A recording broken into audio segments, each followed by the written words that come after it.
onye na-edu anyị si na ọ ga-edu anyị gozi anyị kpezi obodo anyị dụọ ka obodo dị mma na-ajụ ka anyị si wee rute ebe a ha duwe gị ntị gị na nọmbụrụ ọbụma kwulie ntị gị ka o kwulie There's hardship. But how did we get here? nụrụ ya ekwerela kịta how do we get here? So when the man asks this kind of question mgbe ọ jụrụ ndị ajụjụ a kedu ife ichezigo n'onwe gị ndị Igbo mụrụ m ajụwa m na ajụjụ a mgbe onye na-edu unu si na ọ ga-edupụta unu na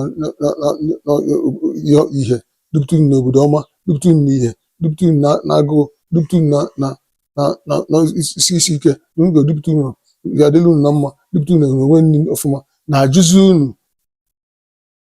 ka esi rute ebe a ka efe ozi nwezi ikwu unu ife ọrọla anya dịrọ ọrụla anya dị ọzọ ka ebe ọ bụ na onye ọ na-ajụzi unu ka ekwe rute ebe a nụwa ka efe ọzọ ịchọ ịnụ ọ gosikọrị na ọ mara ihe ya na-eme ihe na-eme n'obodo anyị doro ya anya ọ bụrụ ya na